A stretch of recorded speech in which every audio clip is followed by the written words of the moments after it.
Assalamualaikum warahmatullahi wabarakatuh dan salam sejahtera. Saya Nurhalis Nadirah binti Muhammad Bustami dari kos ISPA 5 ingin memberikan pengucapan awam yang bertajuk Faedah Aplikasi TikTok. Dalam meniti arus kemodenan ini, sudah menjadi kebiasaan bahawa penggunaan media sosial seperti Instagram, Twitter, Facebook, TikTok dan macam-macam lagi media sosial. Pengguna media sosial juga kebanyakannya lebih suka untuk meneroka dan mencuba perkara baru. Jika dilihat dari segi populariti, aplikasi TikTok sekarang meningkat naik berbanding dengan aplikasi media sosial yang lain.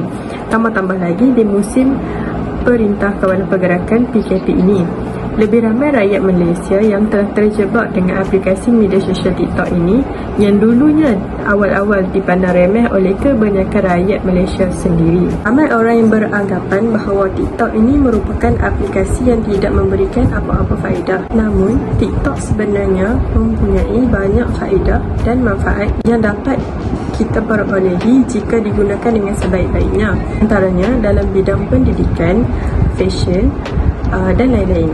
Yang pertama, TikTok merupakan aplikasi yang sangat mudah digunakan berbanding dengan aplikasi media sosial yang lain. Jika mahu dibandingkan aplikasi media sosial seperti Twitter, Instagram, TikTok lah yang paling mudah digunakan dan lebih menarik. Pengguna TikTok tidak perlu mempunyai kemahiran mengedit video yang terlalu hebat seperti YouTube. Pengguna TikTok hanya perlu mengedit video mereka yang berdurasi minimum sepanjang 15 saat sahaja sehingga 1 minit. Jadi penggunaan TikTok menjadi lebih mudah. Pengguna aplikasi TikTok juga perlu mempunyai lebih banyak idea yang bernas dan unik untuk menarik lebih banyak pengikut di akaun masing-masing. Seterusnya, TikTok merupakan aplikasi yang dapat memberikan kita banyak pengetahuan dan berkongsi pengetahuan masing-masing. Contohnya dalam segi pendidikan, tak kiralah pelajar sendiri maupun orang yang sudah bekerja berkongsikan pengetahuan mereka dalam bidang masing-masing. Contohnya, ada pengguna yang mengajar cara menggunakan Microsoft PowerPoint dengan lebih efektif dan pantas. Kita lebih mempunyai pengetahuan dan cara yang betul untuk menggunakan PowerPoint. Selain dari itu, TikTok juga mempunyai ramai orang yang berkongsi tentang kehidupan seharian, contohnya memasak. Jadi dengan memasak, ramai orang yang baru mula belajar memasak dan ingin mengambil idea-idea baru, resepi baru untuk memasak, dapat gunakan video-video memasak di TikTok ini. Makanan juga dapat disediakan dalam masa yang singkat. Tambahan pula, ramai lagi orang yang berkongsi tentang tips-tips kecantikan, makeup, skincare iaitu penjagaan muka. Info yang diberikan di TikTok itu tidak banyak yang kita boleh dapat dari platform media sosial lain. TikTok ini merupakan platform yang amat luas dan sangat mempunyai banyak informasi yang berguna terhadap penggunanya. Aplikasi ini juga digunakan untuk berkongsi pengetahuan dalam bidang akademik.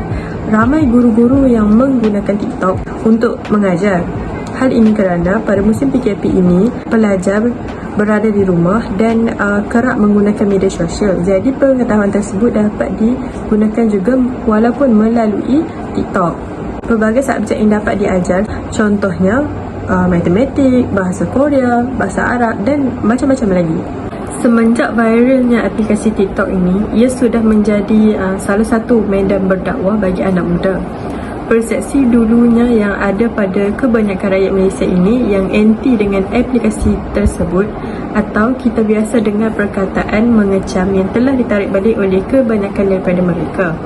Hal ini demikian kerana di TikTok lah ramai anak muda dan remaja yang cuba untuk menyampaikan ilmu-ilmu yang bermanfaat. TikTok ini bukanlah sekadar tempat untuk bersukaria sahaja. Malah, ianya telah menjadi tumpuan pendakwah bagi melaksanakan tanggungjawab mereka. Sudah banyak video yang terdapat di TikTok yang diviralkan dengan isi kandungannya yang berasaskan dakwah Islamnya. Ramai remaja dan anak muda yang lebih tertarik untuk melihat video seperti ini di aplikasi tersebut kerana kebanyakan video yang dimuat naik adalah dari kalangan remaja dan anak muda itu sendiri. Dakwah seperti inilah yang menjadikan ianya menjadi lebih berkesan kerana mereka tidak menggunakan perkataan kasar dan kesat dalam menyampaikan dakwah. Malah dakwah yang disampaikan mereka dalam keadaan ikhlas dan dengan niat yang suci. Jadi isi kandungan dalam video tersebut juga dengan mudahnya dapat dirasa dan dihayati oleh penonton itu sendiri. Sebelum aplikasi TikTok popular, semua orang menganggap bahawa TikTok ini membawa keburukan terhadap anak muda. Tetapi sebenarnya jika digunakan dengan betul, banyak manfaat yang dapat diperoleh. Tambahan pula, selain Microsoft PowerPoint, banyak juga tutorial tentang penggunaan pengeditan poster, pengeditan video seperti Canva. Banyak template yang menarik dan cantik yang dapat kita ambil dari info di video TikTok ini. Tambahan pula, TikTok ini merupakan satu platform yang dapat menjana pendapatan. Selain daripada memuat naik video-video yang berguna, TikTok ini akan membayar penggunanya dari jumlah ratusan hingga ribuan. Jika jumlah video yang ditonton tinggi dan dapat diperoleh juga daripada live session yang dibuat, dan mereka mendapat gift iaitu hadiah yang diberikan oleh penonton live tersebut. Dengan ini, ramai dari golongan remaja juga berkesempatan untuk menjana pendapatan sendiri walaupun pada usia yang masih muda, kerana ianya tidak memerlukan modal yang besar untuk menjana pendapatan yang besar. Kesimpulannya, aplikasi TikTok ini merupakan aplikasi yang sangat berguna dan bermanfaat kepada semua orang jika ianya digunakan dengan betul. Ianya bergantung kepada diri kita sendiri sama ada mahu mengambil dari sisi yang baik ataupun dari sisi yang buruk. Aplikasi tersebut tidak hanya memberikan hiburan semata-mata, malah memberikan banyak lagi informasi yang sangat berguna dan pengetahuan yang dapat digunakan pada masa hadapan. Sekian, terima kasih.